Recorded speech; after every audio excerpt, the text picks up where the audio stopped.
Welcome back to another episode of Pretty Petty the Podcast. I'm your host, Tito Alvin, and in this podcast, we talk about the hottest topics, trending issues, and everything pretty and petty. If it's your first time here, please consider subscribing to our YouTube channel by clicking on the subscribe button and the notification bell para notified ka sa mga new episodes. Kung sa Spotify ka naman nakikinig, you can follow our podcast sa Spotify by going back to the main page and then i-click nyo lang yung follow button. You may also follow our social media pages on Facebook, Instagram, and TikTok by going to the link you see at the bottom of your screen. Today, pag-uusapan natin bakit parang kasama sa seat sale ang salvation. Nag-book ka ng flight, no? Papuntang Hong Kong or Bali or Canada. Pero bakit parang may stopover sa langit? Alam mo yung feeling na nag-book ka lang ng murang flight, gusto mo lang makauwi or gusto mo lang magbakasyon, gusto mo matulog sa aeroplano or manood ng mga downloaded mong movie sa Netflix. Tapos, biglang may live preaching sa gitna ng aeroplano. Kung nasa jeep or bus ka, may nag-preach, no? Okay lang naman eh. Medyo expected na yan. Kahit noon pa, uso na yan. Pag ayaw mo, taste ka dahil eventually, bababa ka rin naman.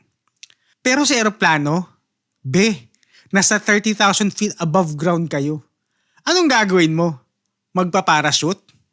At doon nag-start yung debate online. Okay lang ba to? Harmless lang ba yung mga ganitong klaseng activities? So for those na hindi pa updated, ganito yung nangyari. Medyo matagal na nangyari to eh. May isa kasing babae na nag-viral online after kumalat yung video niya preaching inside a Cebu Pacific flight. Binasahan niya ng Bible yung mga pasahero niya, mga co-passengers niya sa isang aeroplano. As in, hindi lang siya tahimik na nagbabasa on herself o by herself. She was actually standing or positioned in a way na ina-address niya yung ibang mga passengers habang hawak niya yung Bible and reading verses out loud. No, parang full-on mini sermon mid-flight sa loob ng eroplano. At syempre, dahil nasa eroplano ka, hindi ito yung typical na ingay lang na pwede mong deadmahin, no, yung pwede mong i-ignore. It is a closed space, no? Maririnig siya ng buong cabin or at least ng malaking portion ng eroplano. Now, after mag-viral ng video na to, naglabasan na yung mga iba't ibang sides. Si ate girl, she explained na nagpaalam naman daw siya bago siya mag-preach. So in her mind, hindi siya nang istorbo. She felt like she had the permission and she was just doing what she believed she was called to do. And to be fair, no, may mga tao namang talagang todo support sa kanya. May mga comments like, wala namang masama sa ginagawa niya. Nagpapalaganap lang siya ng salita ng Diyos. Freedom of religion yan. Bakit niyo pinipigilan? And honestly, if you look at it on a very surface level, parang, oo nga naman, no? She was not aggressive at all. She was not attacking anyone. Hindi siya nakikipag-away. Diba? So bakit ang daming na-off? Bakit ang daming na-weirduhan? And that's where things started to get interesting. Kasi hindi siya simpleng quote-unquote preaching in public situation eh. Iba yung setting. Kasi, sige, let's compare. Kapag nasa labas ka, okay, for example, nasa jeep ka, may nagpipreach, no? Kung talagang di mo kayang tiisin, pwede kang bumaba.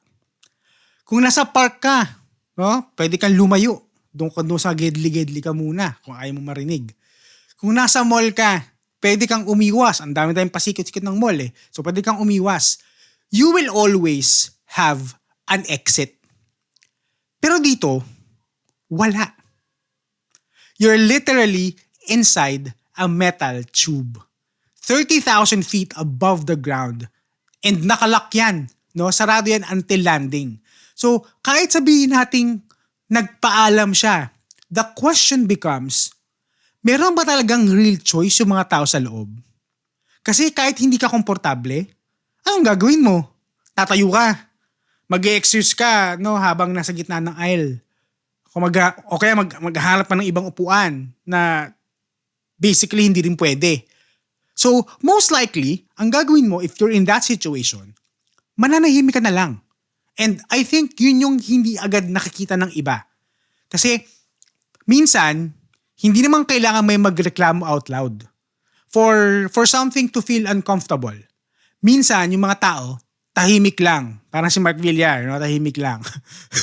kasi wala naman silang option eh. And doon na nag-shift yung usapan from okay lang ba mag-preach to okay lang bang gawin to sa lugar na walang choice yung ibang tao. Okay, so ako, personally ako lang to, sa akin lang to. Medyo na-off ako sa ginawa niya. And before anything else, no, lilinawin ko lang, this is not an attack on a certain religion. No? This is not about religion. Hindi ito about kung tama or mali yung sinasabi niya. It's about this. Walang choice yung mga tao kasi kahit sabihin mong nagpaalam siya, anong klaseng consent yon kung yung mga tao hindi naman pwedeng tumanggi properly? Parang, sige, let's be honest. Kung may magtanong sa'yo mid-flight, no, kalagitnaan ng flight, may magtanong sa'yo, excuse me, okay lang ba mag-preach ako? Ano sasabihin mo? So, nakaupo ka, tabi-tabi kayo with strangers, ay wag mo kang kontrabida, so most likely, mapapa-oo ka na lang. Or mananahimik ka. So, is that real consent? Or napilitan ka lang kasi wala kang choice? Technically, I'm leaning towards wala kang choice. Kaya for me, medyo may ganong feeling na parang kinidnap yung attention mo. Hindi ka makaalis, hindi ka makaiwas, hindi ka makapag-opt out. And that's where it becomes very uncomfortable for me. Second, may tamang lugar at tamang oras para sa lahat. And I really believe that includes preaching. Kasi pwede mo namang gawin yan sa loob ng church, sa mga events, no? Sa loob ng bahay mo, online, mag-zoom kayo. Kahit sa public places na may freedom yung tao to walk away, pwede mong gawin yan. Pero inside an airplane? Mid-flight? Parang hindi yun yung venue. Hindi lahat ng space automatic pwede mong gawing platform. Lalo na kung shared space siya na may ibang tao at hindi naman nag-sign up for that experience. And third, ito yung hindi masyadong pag-uusapan eh. Yung safety. Kasi people are treating this like harmless lang. Pero technically, parang hindi din. Kasi kapag nasa aisle ka, no, nakatayo ka sa gitna, ina-address mo yung cabin, you are technically blocking the space. May reason kung bakit, number one, bawal may nakaharang sa aisle. Bawal may mga gamit sa daanan. Kasi in case of emergency, every second counts. So what if, no, hypothetically, may turbulence o kaya gumewang yung eroplano, may emergency landing or whatnot. Tapos may nakatayo sa gitna, nagpipreach. That's not just annoying anymore. That becomes a risk. So for me, hindi siya simpleng let her be, wala naman siyang ginagawang masama eh. Kasi when you really break it down to the nitty-gritty, there are so many layers to it. Number one, consent na questionable. Pangalawa, place and timing na off. And pangatlo, ang potential safety concerns. And dun siya nagiging hindi na harmless.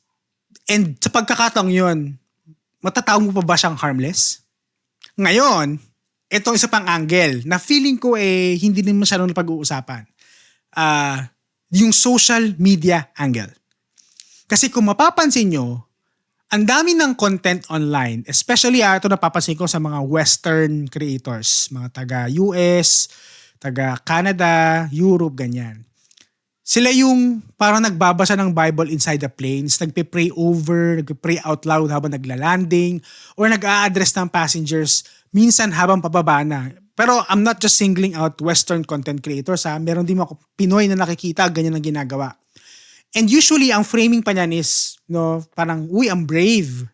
Uy, faith-driven. Uy, they are spreading God's words. Minsan nga, nagiging viral pa, di ba? So kung ikaw, yung taong nanonood nun, no? Paulit-ulit mo siyang nakikita, paulit-ulit mo siyang dumadaan sa algorithm mo. Tapos nakikita mong walang backlash at usually may support pa ng community. You might start thinking na, okay pala to, no? Pwede palang gawin to kahit saan. And that's the tricky part with social media. Kasi hindi mo nakikita yung buong konteksto, yung full context. Kasi hindi mo alam kung staged ba yung nangyaring yun, kung may script ba siya, kung impromptu ba siya. Hindi mo alam kung may permission ba talagang nangyari. Hindi mo alam kung ano nangyari before and after the video. Because all you see is number 1, someone is doing it. Number 2, someone is getting attention for it. So naturally, may mga tao mag-iisip na, if they can do it, I can do it too. Pero ito yung problema dyan. Hindi lahat ng nakikita mo online dapat ginagaya in real life. Especially when iba yung culture, iba yung setting, iba yung environment, at higit sa lahat, iba yung consequences. Kasi online, ang nakikita mo lang is yung moment. Hindi mo nakikita yung epekto sa ibang tao na involved during that situation. So in a way, possible talaga na this situation is not just about one person.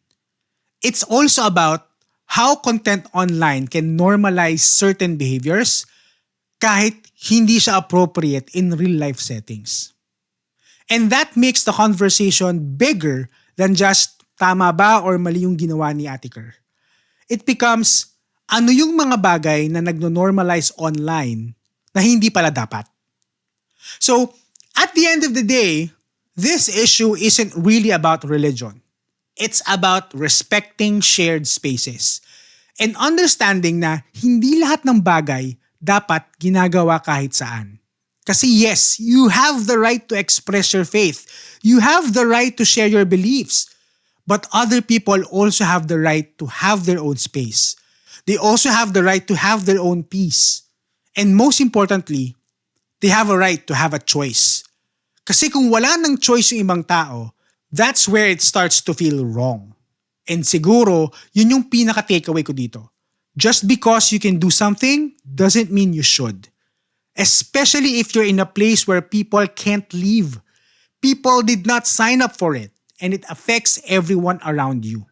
Like for example, just because kaya mo magpatugtog ng music sa speaker mo doesn't mean dapat mong gawin sa public transportation.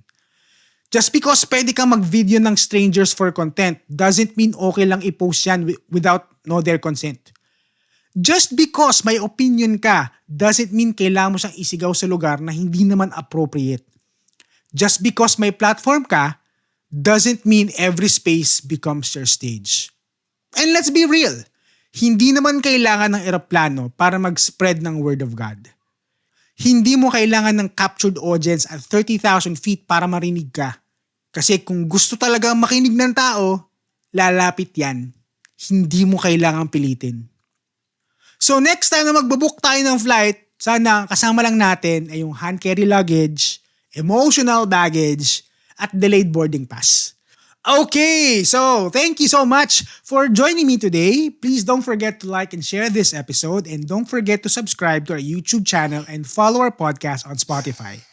You can also follow our social media pages on Facebook, Instagram, and TikTok by going to the link you see at the bottom of your screen or simply just go to linktr.ee/prettypettythepodcast. If you're a brand looking for partnership and collaboration, please send me an email at prettypettythepodcast@gmail.com. And with that, lagi nating tatandaan to always stay pretty at huwag maging petty. Bye-bye!